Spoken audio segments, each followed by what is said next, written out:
आप देख रहे हैं न्यूज़ 9 भारत, रखिए आपको सबसे आगे। नमस्कार, आप देख रहे हैं न्यूज़ 9 भारत, मैं हूं आपके साथ अंजलि। चलिए रुक करते हैं खबरों की ओर।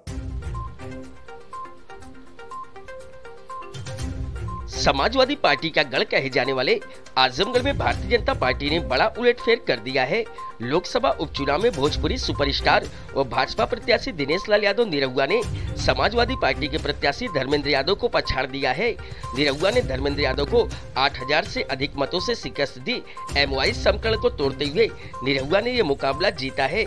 समाजवादी का गढ़ आजमगढ़ सदर सीट से लोकसभा उपचुनाव में नतीजों पर प्रदेश की ही नहीं देश की नजर टिकी हुई थी। मतगणना आरंभ होने के समय हल्की धूप जैसे जैसे तापमान बढ़ाती गई वैसे वैसे सपा बसपा की टकराहट ने दोनों को हार की दलदल में ढकेल दिया और भारतीय जनता पार्टी का कमल जून माह के कीचड़ में खिल गया। सभी राजनीतिक दलों की जीत के दावे धरे के धरे रह गए। अब हार के बाद EVM पर ठिकरा फोड़ेंगे या फिर मुस्लिम मतों के बंटवारों पर। लेकिन एक बात साफ हो गई है कि इस चुनाव में फूट डालो और राज करो की कहावत भी सच साबित हो गई है।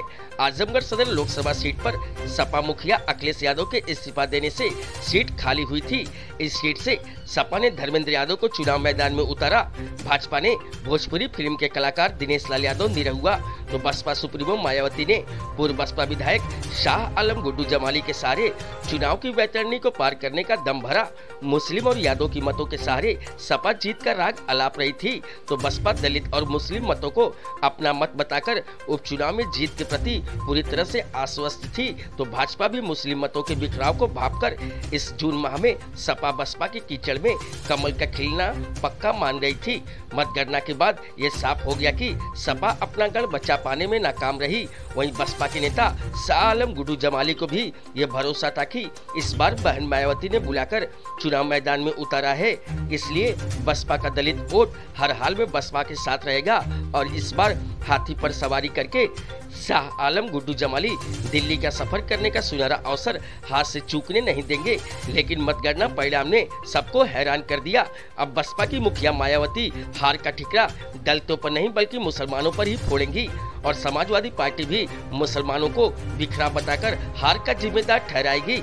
लेकिन बीजेपी की राजनीति से सबक लेने का नाम नहीं सपा को आता है और न ही बसपा को। यदि हार का ठिकरा फोड़ने के बजाय सत्ता पक्ष से चुनाव जीतने का कौशल सीख ले तो शायद हार का दिन ना देखना पड़े। विधानसभा चुनाव में सपा का सत्ता परिवर्तन का सपना भाजपा ने चकनाचूर कर दिया और अब आजमगढ़ लोकसभा संसदीय सीट उपचुनाव भी जीतकर ये साबित कर दिया कि विपक्ष बिखरकर जीत का दम भरता है तो वहीं भाजपा फूट डालो राज करो के पथ पर चलकर जीत का ताज भोजपुरी फिल्म अभिनेता दिनेश लाल यादव उर्फ निरहुआ को पहनाने में सफल हो गई। राजनीतिक गलियारों में ये भी चर्चा जोरों पर है कि अंत समय में यशवंत सिंह व राम दर्शन यादव का साथ देना भाजपा के लिए काफी लाभदायक साबित हुआ। Bureau report Amit Kharwar.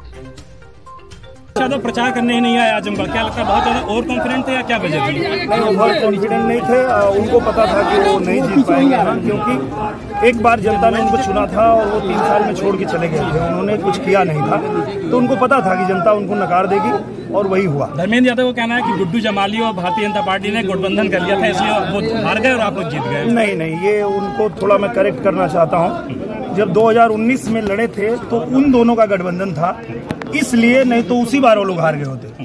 तो इस बार जब अलग अलग लड़े, बसपा अलग लड़ी, सपा अलग लड़ी, बीजेपी अलग लड़ी, तो जनता का समर्थन जो है भारी पड़ा भारतीय जनता पार्टी के साथ और कमल खिला। आजमगढ़ के लिए क्या प्रायोरिटीज हैं आपकी, क्योंकि आजमगढ़ को आर्यमगढ़ भी बनाने की तैयारी हो रही है? आजमगढ़ के लिए सबसे पहली जो तैयारी है वो ये है कि आजमगढ़ प्रधानमंत्री जी पूजनीय हमारे महाराज जी के हाथों में सौंपेंगे और उनसे विशेष आग्रह करेंगे कि हमारे पास समय कम है, 1.5 साल ही है हमारे पास, तो आप जो है विशेष कृपा करिए आजमगढ़ पे और आजमगढ़ पे जितनी योजनाएं यहाँ की रुकी हुई है वो सारी हम लोग लेकर आएंगे और आजमगढ़ का विकास करेंगे। आजमगढ़ का उम्मीद दिखाया है,